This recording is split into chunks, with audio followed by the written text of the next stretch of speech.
그래서 내가 해야 하는 일을 좋아하게 만드는 게 몰입이에요. 생존의 문제가 해결이 되고 행복의 문제가 해결이 되는 거죠. 인생에서 중요한 게 행복 다음에 추구하는 거가 자아실현이거든요. 그 자아실현까지 다 할 수가 있어요.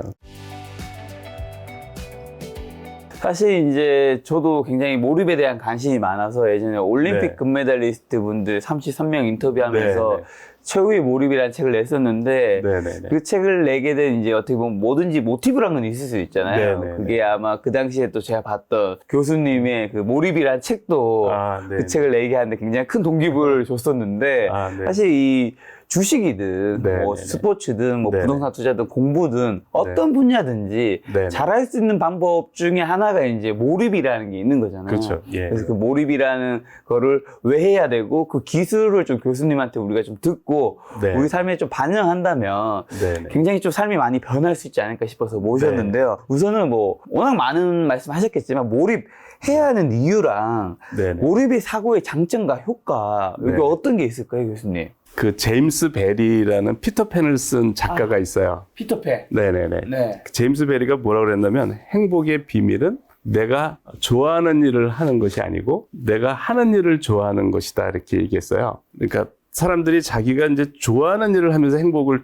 추구하려고 그런다고요. 그래서 정말 많은 행복을 얻지를 못해요. 그렇죠. 그렇잖아요. 그리고 자기가 좋아하는 일만 왜냐면 하다 좋아하는 보면 일을 할 수 있는 사람이 그렇게 많지가 않으니까. 그리고 막 좋아하는 일만 추구하다가 삶이 이렇게 또 뒤틀릴 수도 맞습니다. 있고. 근데 내가 하는 일, 내가 해야 할 일을 네. 좋아하면 이제 행복의 양이 무한대가 되죠. 내가 하는 일, 해야 할 일을 좋아함으로써 행복을 추구하면. 그래서 내가 해야 하는 일을 좋아하게 만드는 게 몰입이에요. 그러니까 내가 해야 하는 일을 몰입을 하면 재미가 있으니까. 재미가 있으니까 당연히 열심히 할 거 아니에요. 생존의 문제가 경쟁력을 갖게 되니까 생존의 문제가 해결이 되고 그 다음에 행복의 문제가 해결이 되는 거죠. 내가 해야 할 일을 재밌게 만들 수가 있으니까. 그리고는 이제 인생에서 중요한 게 행복 다음에 추구하는 거가 자아실현이거든요. 그 자아실현까지 다 할 수가 있어요. 그래서 저는 사람들이 생존을 위한 삶을 추구하고 생존의 문제가 해결이 되면 행복을 추구하고 이제 행복이 문제가 해결되면 자아실현을 추구해요. 근데 우리가 살다 보면 생존의 문제만 해결하다가 인생이 끝날 수도 있고 뭐 행복의 문제까지 갔다가 인생이 끝날 수도 있고 자아실현까지 가는 사람이 많지가 않잖아요. 근데 몰입을 하면 이 세 가지를 동시에 추구할 수가 있다라는 거예요. 생존과 행복, 자아실현. 약간 메슬로의 그거랑 또 약간 좀 생각이 나는데 생존이 그때 제일 밑바닥에 있는 거였고 맞습니다. 제일 위에가 자아실현이었던 것 맞습니다. 같은데. 메슬로의 5단계, 7단계.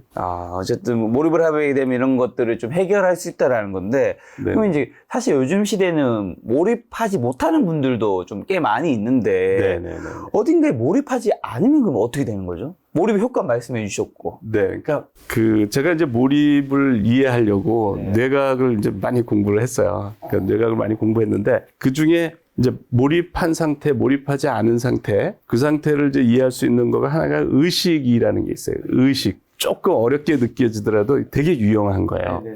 그러니까 의식 이론이 여러 개가 있는데 이제 버나드 바스 교수의 의식의 작업 통합 공간 이론이라는 게 있어요. 근데 그건 뭐냐면 의식을 무대에 비유를 합니다. 근데 그 의식의 내용이 이제 무의식의 생중계가 돼요. 그러니까 무의식이 장기 기억, 이제 우리가 말하는 뭐 시냅스 이런 겁니다. 근데 그 의식의 무대를 누가 차지할 거냐. 이제 의식의 무대를 누가 차지할 거냐는 자극의 싸움, 자극의 경쟁이라고 알려져 있어요. 자극이 센 애가 의식으로 들어오는 거야. 그러니까 내가 몰입이 안 됐다는 얘기는 내가 이제 A라는 거에 몰입을 하려고 하는데 거기에 몰입이 안 됐다는 얘기는 이 의식의 무대를 장악하지 못한 거예요. 그러면 잡념이 들어와요, 이렇게. 그러니까 의식의 무대를 장악하지 못하면은 이제 다른 잡념이 들어오겠죠. 그러면 평균적으로 그 잡념은 부정적인 생각일 때가 많다고 알려져 있어요. 평균적으로. 그러니까 긍정적인 생각이 들어오는 게 아니라 이제 쓸데없는 미래에 대한 걱정, 불안. 이제 이런 게 들어오는 거예요. 그러니까 그거는 이제 우리가 어떻게 이해할 수 있냐면 이제 걱정하는 동물이 생존에 유리하느냐, 걱정하지 않은 동물이 생존에 유리하냐를 보면 어떤 사슴이 이제 걱정이 없어요. 그러니까 사자가 뭐 오늘 걱정을 안 하고 풀만 뜯어. 그러면 이제 죽을 거 아니에요. 그러니까 그런 동물들은 다 멸종이 된 거예요. 그러니까 결국은 생존한, 유전적으로 계속 이제 생존한 동물들은 걱정을 하는 동물들이 이제 생존한 거죠. 그러니까 저희도 그 DNA를 갖고 있는 거예요. 그러니까 잡념이 들어오면 그것이 불안하고 걱정이 들어오게 돼 있는 거예요. 근데 사실은 걱정할 필요가 없는데, 그러니까 우리는 걱정을 사서 하게 돼 있는 거예요. 우리 메커니즘이. DNA. 그러니까 걱정의 DNA를 갖고 있는 거예요. 그러니까 불안한 생각이 들어오는 거죠. 쓸데없는 걱정이 드니까 그게 사람들이 싫은 거예요. 그게 싫으니까 그 상태를 벗어나려고 그래요. 그게 이제 빠지는 거예요. 뭐 인터넷이나 자극적인 뭐 유튜브나 자극적인 거에 빠지는 거죠. 그렇게 빠지는 상태가 또 계속되면 오히려 우울해지더라고요. 사람들이. 그래서 이제 악순환이 되는 거예요. 그러니까 의식을 내가 필요로 하는 생각을 둘 줄 알아야 되거든요. 그러니까 의식의 무대의 내용이 무의식의 생중계가 되기 때문에 이게 이제 의식의 무대의 내용이 뭐냐에 따라서 내 인생이 결정이 되게 돼 있어요. 그러니까 의식의 내용이 무의식에 영향을 주고 그 무의식이 다시 의식에 영향을 주거든요. 그러니까 내가 의식의 무대를 장악하는 거가 내가 원하는 내용으로 의식을 이렇게 내용이 채워지는 거가 되게 중요한 거예요. 원하는 내용이. 근데 대개는 쓸데없는 걱정으로 채워지고 근데 그게 또 싫으니까 또 그거를 잊기 위한 또 다른 데 빠진단 말이죠. 그렇게 가면 내 인생이 제대로 굴러갈 수가 없잖아요. 그죠? 그래서 몰입은 이제 의식의 내용을 내가 원하는 생각으로 채우는 거죠. 꽉 채워서 그것이 이제 무의식으로 가서 좋은 영향을 이렇게 미치는 거죠. 기량을 올리고 이제 내가 추구하는 바를 이렇게 추구할 수가 있는 거죠. 지금 방금 전에 걱정 얘기해 주셨는데 많은 사람들이 사실 걱정이라든가 뭐 고민, 생각 이런 것들 많이 하잖아요. 이런 것들은 우리가 어쨌든 몰입을 하는 이유도 어쨌든 그냥 단순히 몰입을 해서 행복하고 뭐 이런 것도 있지만 어떤 문제를 해결하고 자아실현하기 위한 건데 걱정이나 고민은 문제 해결에 불리한 건가요? 걱정이나 고민의 역할은 문제를 생각하게 만드는 역할을 해요. 그러니까 그런 고민이 없었으면 아예 생각을 안 했죠. 그런데 그 다음에 내가 이제 생각을 하기 시작하잖아요. 그러면은 고민은 그걸 안 하는 게 좋아요. 고민을 하면 이제 우리 뇌가 이 의식의 무대를 이제 뇌가 그러면 말하면 작업 기억이라고 할 수 있어요. 그러니까 우리 뇌가 의식이 작업 기억에 가까운 건데 작업 기억의 용량은 되게 작아요. 그러니까 우리가 숫자를 한 7개 정도를 우리가 이제 다룰 수가 있다고 그래요. 작업 기억에서. 그래서 전화번호가 8개가 되면 외우기가 어렵다. 이제 그렇게 얘기를 하거든요. 또 작업 기억의 용량이 되게 낮은데 걱정을 하면 얘가 작업 기억이 거기에 쓰이는 거예요. 그 작은 용량으로 우리가 뭔가 뭐 처리하는데 거기에 일부가 걱정으로 쓰니까 실제 문제 해결을 위한 작업 기억의 용량이 확 떨어져 버리는 거예요. 그러니까 내가 이제 고민이나 뭐가 있으면은 목표를 딱 설정해서 내가 이 문제를 해결해야겠구나. 해서 그 문제를 해결하기 시작할 때는 걱정을 안 하는 게 좋아요. 고민과 걱정이 있어서 어떤 문제 해결하기 위해서 내가 시작을 했지만 일단 시작했으면 부정적인 생각은 뭐 안 될 거라 이런 생각을 일단 내려놓는 게 그럼 그런 생각과 고민을 접는 방법은 뭐 당연히 어떤 결과에 집착하지 않아야 되는 걸까요? 어떻게 하면 좀 내릴 수 있을까요? 그러니까 그 결과에 집착하지 않는 것도 너무나 중요한 거예요. 예를 들어서 저희 분야에서 뭐 난제를 해결할 때 난제를 해결할 때 항상 어떤 생각이 드냐면 첫날 몰입도가 낮을 때 드는 생각인데요. 내가 이 문제 어떻게 해결하냐. 그러니까 우리 분야에 세계적인 석학들이 있고 날고기는 천재들이 있는데 그 사람들이 못했는데 그 사람들이 수십 년간 해결 못했는데 내가 이 문제 어떻게 해결하냐. 내가 이 문제에 이렇게 몰입하다 보면 문제도 해결 못하고 내 인생은 축도 없도 안 될 거다. 이제 그런 생각이 들어요. 그러니까 그런 걱정이 드는 거죠. 그러니까 내 인생을 이제 걸고 하는데 해결 못하면 이제 꽝이잖아요. 뭐 그런 생각이 드는 거죠. 근데 그러면 이제 도전을 못 하잖아요. 우리가 도전을 해야 내가 가지고 있는 잠재력을 이제 쓸 수가 있는 거거든요. 근데 이제 도전을 못 하는데 그때 어떻게 그거를 극복할 수가 있을까요? 그 불안한 생각이 들 때 내가 이거 절대 해결 못한다. 내 능력으로는. 내 능력은 그 사람들의 능력의 10분의 1도 안 되는데 내가 이거 어떻게 해결하나. 절대 못한다. 그러면 내가 이거 여기다 올인했다가는 해결도 못하고 죽도 없도 안 될 거다. 이런 생각이 들 때 진 작가님이라면 어떻게 하실 것 같아요? 일단 묵묵히 해야 되는 건가요? 그냥? 여기서 결과에 집착하지 않는 거가 중요해요. 결과는 그 문제를 내가 해결하냐 하지 않느냐는 결과에 집착하는 거야. 그래서 그때 어떻게 하면 좋으냐면 저 같은 경우 이제 결과에 집착하지 않는데 이 문제 어쩌면 내가 평생 해도 해결 못할지도 모른다. 어쩌면 한 30% 해결하고 내 인생이 끝날지도 모른다. 그런데 상관없다. 나는 1초도 쉬지 않고 이 문제에 몰입할 것이다. 내 삶을 불태울 것이다. 네.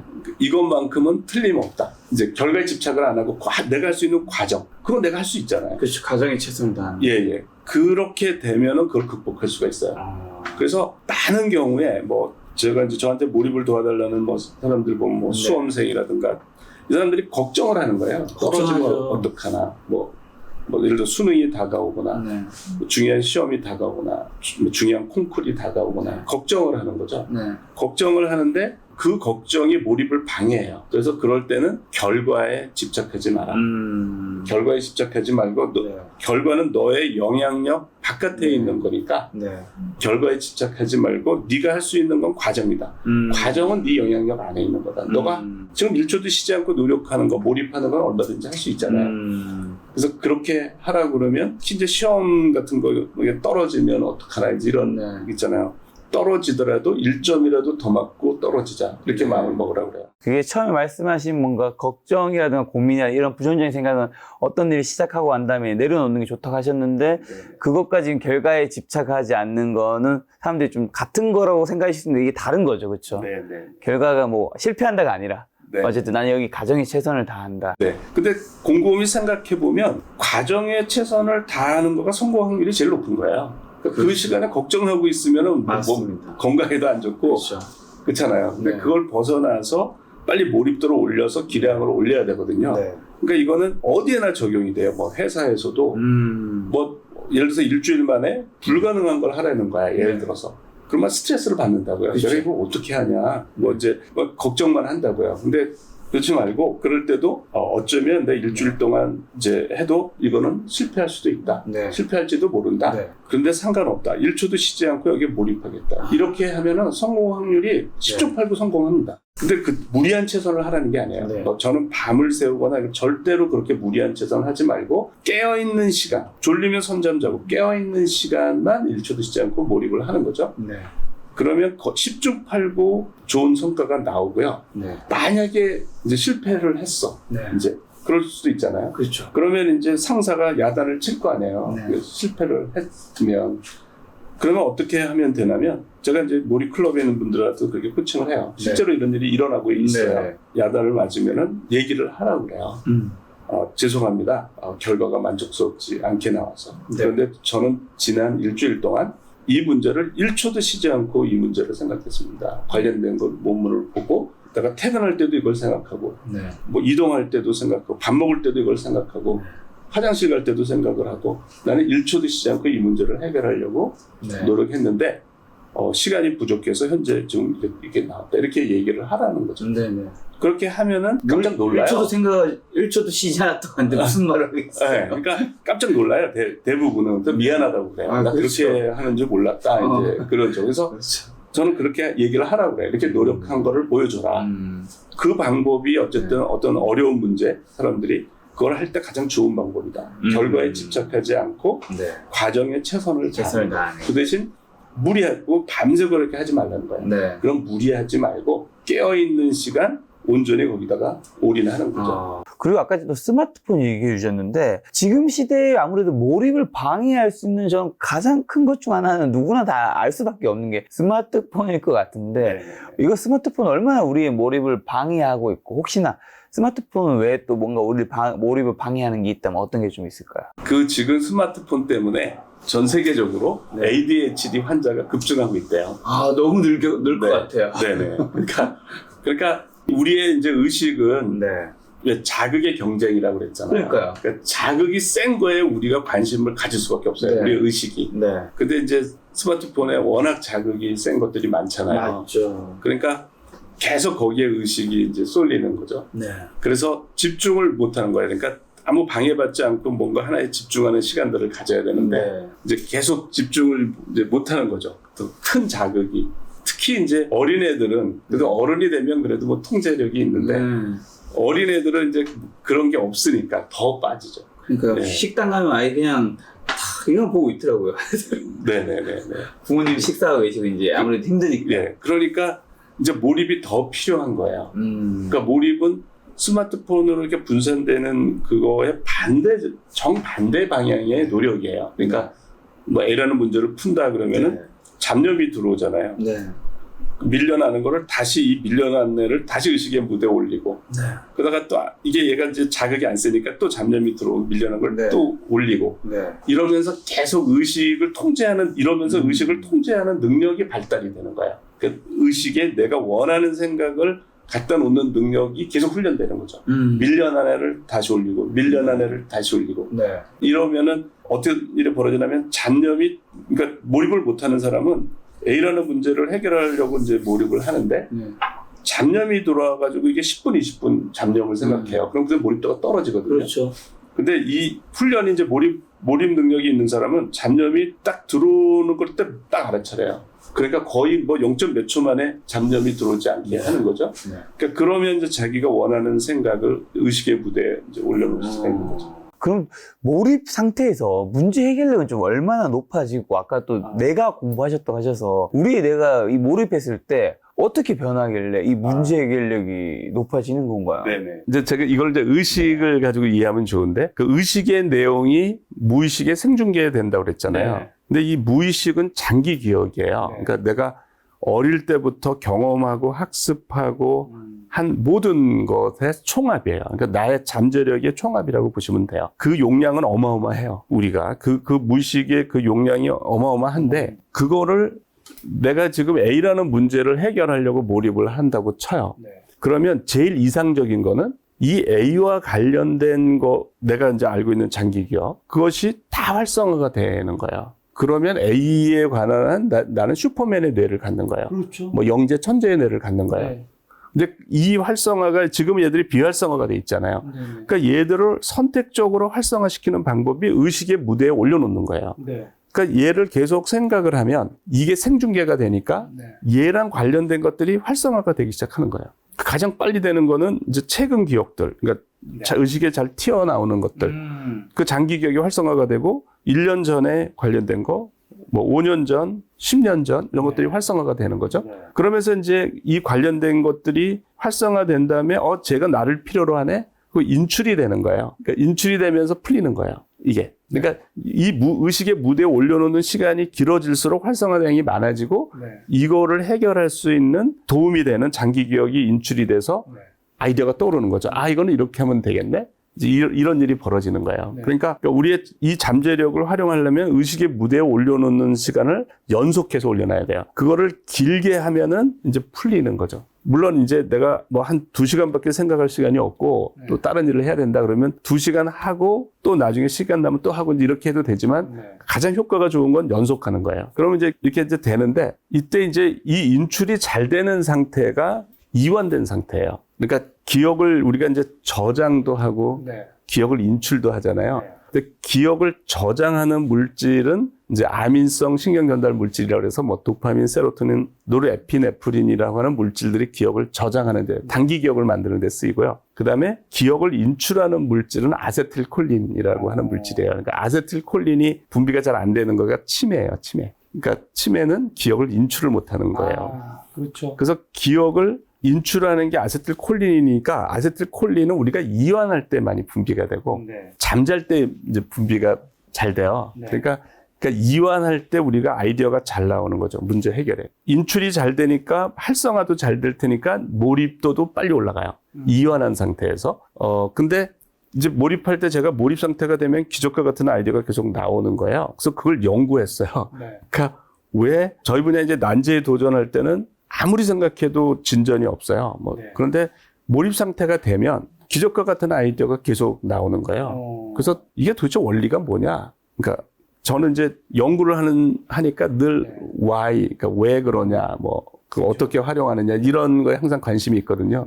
그 전에 아이디어가 하나도 안 나오다가 몰입 상태만 되면 아이디어가 쏟아지는 거예요. 그래서 이 원리가 뭐냐 도대체 하고 이제 연구를 한 거예요. 그러니까 아이디어가 나오는 원리를 연구했는데 아이디어가 나오면 이제 적고 이 아이디어가 어떻게 나왔나 이제 계속 하다가 제가 어떤 경험을 했냐면 엄청나게 중요한 아이디어가 나왔어요. 그런데 그 내용을 잘 몰라. 그러니까 아지랑이 같은 상태예요. 그 상태에서 내 방문이 사무실 문이 열려 있었는데 저를 만나러 누가 이제 문에 서 있는 거예요.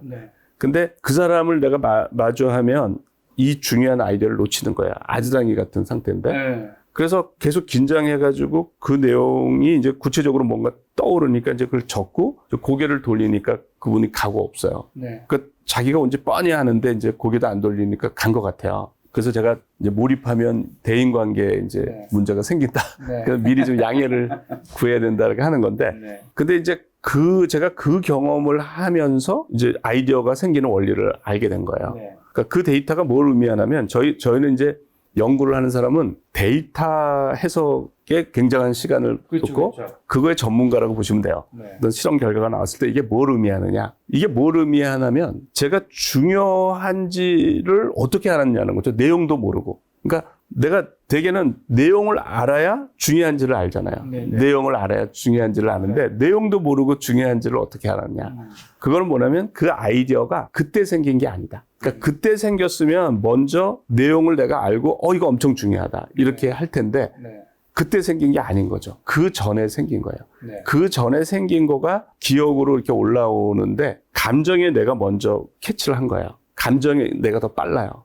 전두엽보다. 전두엽은 이제 내용을 파악하는 거고, 그러니까 감정에 대해서 중요하다고 딱 한 거고, 보통은 이제 0. 몇 초 만에 내용이 됐겠죠. 그러면 저는 또 우연히 떠올랐다. 이제 이렇게 했을 텐데, 네. 그 순간에 그 사람이 이제 있어가지고 이게 분리가 된 거예요. 그러니까 내가 고개를 돌려야 되나 말아야 되나 이제 이렇게 갈등을 했잖아요. 그러면서 이 순간이 분리가 돼가지고 중요한 걸 내가 먼저 알았다는 사실을 알게 된 거죠. 그래서 그러면 이 아이디어가 언제 생겼느냐? 그건 되게 쉽더라고요. 왜냐하면 제가 잠을 이렇게 몰입할 때는 서너 시간 자고 나서 아이디어가 쏟아져요. 그러니까 그거는 뭐 계속 반복적으로 제가 하니까. 네네. 그러니까 가족하고 같이 있을 때는 9시 전에 자서 12시랑 1시에 주로 그 이제 아이디어랑 같이 깨요. 그래서 적으려고 거실로 나오는데 그때부터가 이제 딱 이 넓은 우주에 그 문제와 나만 존재하는 상태가 되고 아이디어가 나와서 전율을 해요. 그 상태가 이제 하루 종일 하이라이트예요. 뭐. 네. 그게 이제 30분에서 한 2시간 계속되는데 그때 이제 나오는 아이디어 양이 엄청나요. 노트를 보면은. 하루 종일 생각하는 아이디어보다 더 많아. 그때 아이디어가. 그래서 제가 잠자고 나서 아이디어가 쏟아진다는 걸 이제 알았죠. 그래서 이제 이건 틀림없이 잠잘 때 만들어진 거라는 생각을 하고 네. 이제 잠잘 때 우리 뇌가 어떻게 되는가를 본 거예요. 그랬더니 잠잘 때 이제 우리 뇌가 아세틸콜린이 체대가 되고 네. 렘수면 때 체대가 되고 그다음에 전두엽이 우리의 감정의 뇌를 억제를 하고 있어요. 그 감정의 뇌가 그러니까 우리가 이제 감정의 뇌를 억제를 안 하면 그러니까 우리가 이제 낮에 예를 들어서 누가 기분 나쁜 일 하면 막 네. 멱살 잡고 싸울 거라고요. 근데 우리가 억제를 하기 때문에 그렇죠. 그런 일이 안 벌어지는 안 거거든요. 근데 잠이 들면 전두엽도 잠이 드는 거예요. 네. 그래서 이 억제가 풀리는 거예요. 이 억제가 풀리니까 근데 이 감정의 뇌가 장기 기억의 뇌야. 그러니까 기억이 분출이 되는 거예요. 네. 활성화가. 그러니까 우리가 잠잘 때는 기억을 인출하는 능력이 누구나 천재가 되는 거예요. 잠이 들 때는. 그리고 그래서 꿈을 많이 꾸나요? 꿈은 조금 다른 얘기예요. 네. 다른 얘기고 어쨌든 잠잘 때 기억의 인출 능력이 천재가 된다. 이제 물론 꿈도 이제 그런 인출과 관련이 되는 거죠. 우리가 꿈도. 근데 문제 해결에 있어서 이제 네. 그래서 이 기억의 인출 능력이 천재가 되니까 이 잠든 상태를 활용하는 거가 몰입이에요. 제가 말하는 몰입. 그러니까 제가 왜 고도의 몰입 상태에 가야 되느냐? 그거는 자면서도 그 생각을 하는 거죠. 그러니까 보통은 우리 잠들었을 때 뇌가 천재가 되는데 기억의 인출 능력이 네. 그 뇌를 활용을 못 해요. 그러니까 우리는 이제 개꿈이나 꾸는 거죠, 보통은. 그렇죠. 그런데 잠이 들었을 때 그 문제를 생각하고 있으면 그 많은 아이디어들을 활용할 수가 있는 거예요. 저는 이제 이거를 너무 자주 경험해서 이제 아는데 네. 폴 에어듯이라는 천재 수학자가 있어요. 네네. 그 사람은 거의 졸면서 연구를 해요. 그러니까 이 사람은 계속 선잠을 자면서 연구를 하는데 낮에 사진 찍을 때도 졸고 뭐 사람 얘기할 때도 졸고 뭐 그런 사람이에요. 그러니까 거의 뭐 이렇게 좋은데 그 사람 저는 그걸 너무 잘 이해를 해요. 저도 몰입할 때 한 절반은 선잠을 자요. 몰입 상태에서는. 그러니까 우리가 그 상태를 이용하는 거예요. 잠자는 상태에서 그 기억의 인출 능력이 올라가는 네. 그런 거를 말해주는 거가 그 니콜라 테슬라 있잖아요. 네. 교류를 발견한 네. 사람. 그 사람이 사실 엄청난 발견들을 했어요. 근데 그 사람이 나중에 한 얘기가 있어요. 네. 뭐라고 그러냐면 자기는 아침에 보면 이제 노트가 있는데 누가 와서 밤에 다 써놨대. 아이디어를. 그리고 자기는 그 노트에 적힌 거대로 하면 다 나온다는 거야, 발명이, 특허가. 그 얘기를 이 사람이 해요. 니콜라 테슬라가. 그 실제로 그 사람이 기록한 거거든요, 그게. 네. 근데 제가 이제 경험으로 그걸 해석을 어떻게 하냐면 이 사람이 새벽에 일어나서 적은 거예요. 그렇죠, 그렇죠. 예. 그러니까 뭐 이 사람이 몽유병 환자일 수도 있고 어쨌든 적은 건데 우리가 잠이 들었을 때는 기억을 인출하는 능력은 천재가 되는데 기억을 저장하는 능력은 백치가 돼요. 그러니까 기억을 저장하는 게 도파민, 세로토닌, 노르에피네프린이라고 그랬잖아요. 네. 이게 바닥이 돼요. 우리가 잠이 들면. 그래서 우리는 꿈을 여러 번 꾸는데 다 잊어버리고 깰 때 꾼 꿈만 기억한다고 알려져 있어요. 네. 그러니까 그 몽유병 환자가 일어나서 막 행동을 해도 기억을 못 해요. 예. 그러니까 이 사람이 일어나서 다 그 아이디어가 나와서 적은 거야. 그리고 잊어버린 거지. 그리고 자기는 누가 다른 사람이 뭐 외계인이나 누가 그거를 적어놨다고 생각을 하는 거죠. 사실 자기가 적은 거예요. 그래서 어쨌든 여러 그런 기록이나 이렇게 봐가지고 어쨌든 잠들 때 우리 뇌는 기억을 인출하는 능력이 아이디어거든요. 문제 해결 능력이거든요. 그래서 그 능력은 누구나 천재가 된다. 근데 문제는 그러면 그거를 활용을 어떻게 할 거냐. 그럼 잠잘 때도 생각을 해야 된다. 근데 잠잘 때 생각을 해야 되니까 이제 생각하면 잠자기 전에 생각하는 게 가장 효율적인 거예요. 그렇잖아요? 내가 어떤 문제를 그 스트레스 받을 필요가 전혀 없고 편안하게 생각하다가 잠드는 거가 가장 효율적이고 좀 더 그게 중요하면 그 낮에부터 생각을 하는 게 좋고 더 중요하고 더 어려우면 그 전날, 그 전전날 그거를 1초도 쉬지 않고 계속 편안하게 이제 그 생각을 하는 거죠. 슬로우싱 저는 이제 생각하는 게 뭐 긴장해서 하라는 게 아니고 쉬는 듯이 이제 편안하게 하라는 거거든요. 그래서 그거를 하면은 이제 이 잠든 상태에서도 생각이 이어가요. 그거를 불교에서는 숙면이려라는 용어를 쓰더라고요. 깊은 잠 속에서도 화두를 놓지 않는 상태. 이제 그런 상태를 숙면이려라고 그러는데 그런 상태가 됐을 때 제가 기적과 같은 아이디어가 나오지 않은 적은 한 번도 없더라고요. 그래서 제가 이제 몰입도를 올리면서 항상 걱정을 해요. 내가 이 귀중한 시간을, 피 같은 시간을 내가 지금 소모하면서 왜냐면 며칠 동안 아이디어가 하나도 안 나오니까 노래. 그런데 이번에 또 기적과 같은 아이디어가 나올까? 이제 아이디어라는 건 보장된 게 아니잖아요. 그래서 항상 불안해서 이번에도 또 그럴까? 그런데 예외가 없는 거예요. 그 상태가 돼서 어떤 기적과 같은 아이디어가 나오는 거는 그러니까 이게 평소에 내가 할 수 있는 아이디어가 아니니까 특히 잠들었을 때 그 활용하는 거거든요. 종교가 있는 분들은 이제 자기가 절대자가 자기의 기도를 응답해 줬다고 생각을 하죠. 그러니까 저도 내가 이게 평소에 생각할 수 있는 아이디어가 아닌 거예요. 그런 아이디어들이 나오는 거죠. 그래서 이제 그런 아이디어를 내가 이제 의도적인 노력으로 낼 수 있다는 걸 알게 되면 이제 뭐 난제 아주 임팩트가 큰 거에 도전할 수가 있는 거죠. 네.